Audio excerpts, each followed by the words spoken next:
Yan at magandang hapon po mga agulay, panibagong araw, panibagong vlog. Ngayon lang ulit tayo nakapag-vlog dahil sobrang busy natin. Marami tayong trabaho sa farm. At update lang tayo sa tanim nating pipino at sitaw. Meron ng mga bulaklak at maliliit na bunga. Libutan lang natin.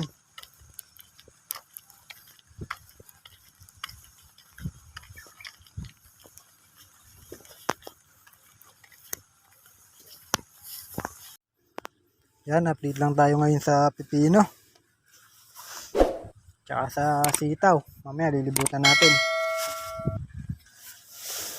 Tagal-tagal tayo hindi nakapag-vlog dahil sobrang busy natin. Ayan na yung ating pipino, may bulaklak na siya. Diba? Ayan na, dami na siyang bulaklak. Ayan, ganyan nakalaki yung pipino natin. Medyo ano lang, tubo na yung mga damo. Pagka gagrass cutter na ito ni Papa. Pwede ay grass cutter yan. Yan yung pipino natin, no? Bulaklak na. Yung mga patanaw na. Hanap tayong bunga. Meron tayong makikita. Papakita ko sa inyo. Meron siyang white fly. Kasagsagan ngayon ng white fly. Kaya nag-spray tayo kahapon, hindi tayo nakapag-vlog.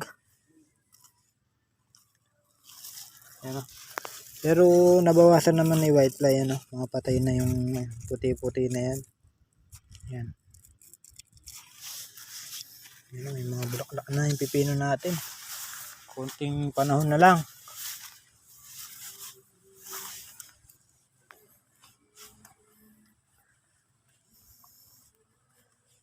Ayan.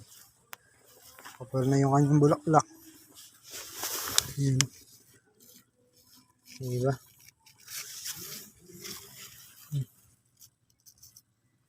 Ganda na. Yan yung pipino natin, no? Malalaki na. Nagano na ng bulaklak.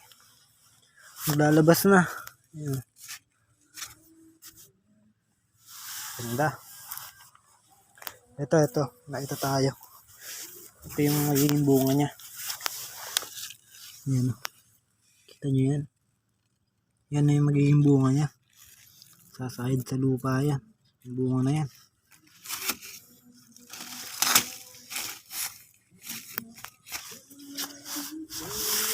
Kakapatubig lang natin kahapon. Hindi tayo nakakapag-video dahil nga sobrang busy. Yung grafted natin, malalaki na din. Ayan na yung grafted natin, oh. Diba? Tangkad na.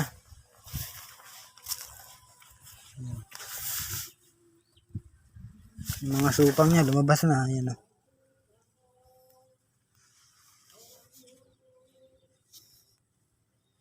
Wala naman, maninira sa grafted na palaya. Dito lang talaga sa pipino meron na white fly.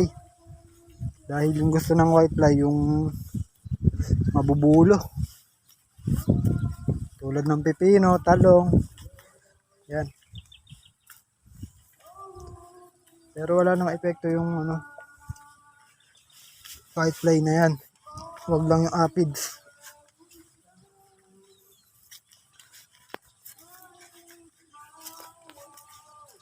Yan o, yung bulaklak na.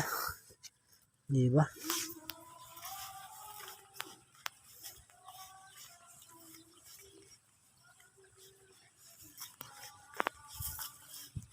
Wala pa din dahon ng pipino. Nandito tayo kay Tata August. Kakabit siya ng leteng, nagkapangan ng ampalaya. Ito na yung ating ampalaya. Ganda. Tangkad na, hinahabol na yung leteng. Kaya kailangan ng lagyan.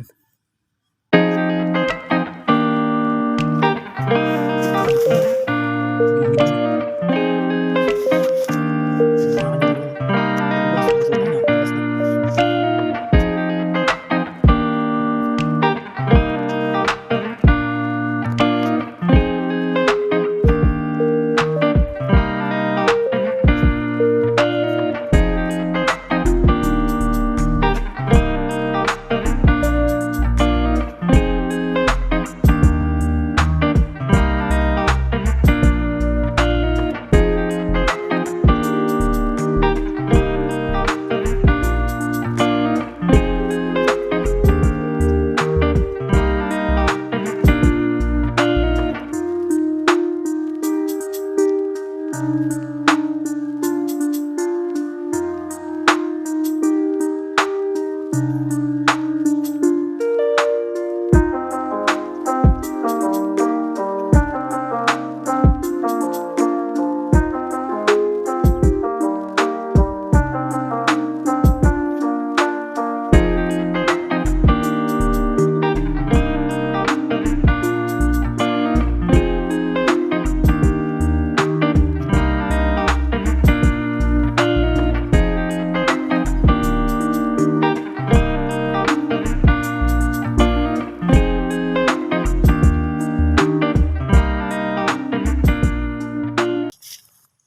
bunga ni sitaw natin.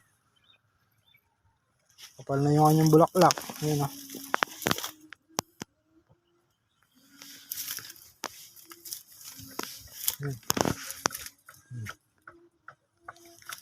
Pagkapos ng bulaklak, bunga. Ano lang, huwag nang bumaba yung presyo ng sitaw. Sabi nung binibigyan natin ng gulay, 120 daw, 100 piraso ng sitaw ngayon, yung basal. Sana, huwag nang bumaba dahil konting tiis na lang, makaka-harvest na tayo. Yan. Mahirap kasi magpaganda ng sitaw ngayon dahil naglalamig. Malamig yung panahon. Kaya tayo nakasingit.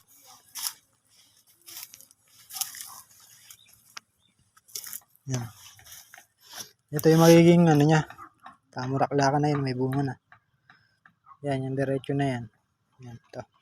Magiging pamulaklakan, magiging sunod-sunod yung bunga niya dito. Ganyan ang sitaw. Ano, ganda ng sitaw natin.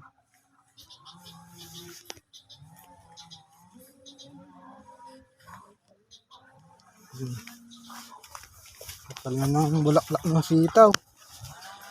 Nakakatuwa, ano, dami oh. Dami ng bulaklak. Mga ilang araw na. Mga ilang araw pa pala, ano. Lalabas na yung mga bunga niya. Yan o, iba, palabas na. Yan, tulad niyan. Ilang araw pa, lalabas na yung ano yan, bunga.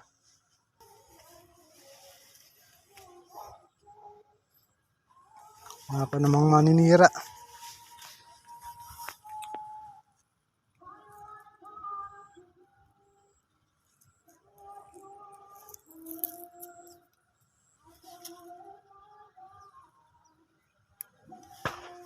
Ano, pala ng bulaklak niya, di ba?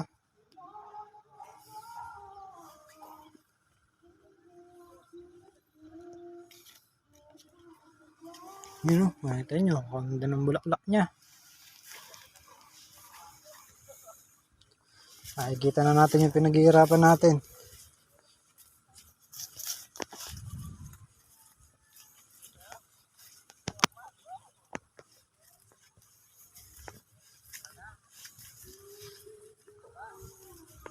Yan, mga bunga ng medyo mahaba, pailan-ilan.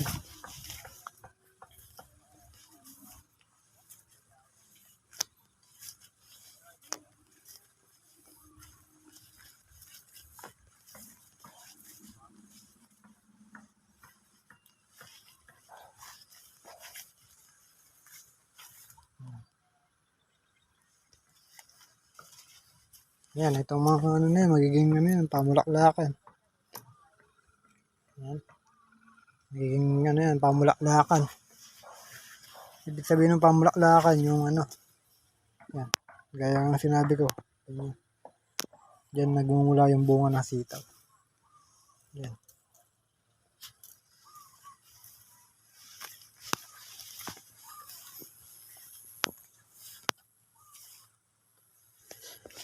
Pare-parehas yung sitaw natin. Ganda ng dahon. Ano pa lang yan. Bali 3 beses pa lang natin napatabaan. Hindi pa natin napapatabaan ulit. Dahil di naman kailangan patabaan yung sitaw dahil tumatabal. Nagiging makapal yung dahon. Doon nagmumula yung uod. Sa makapal ang dahon.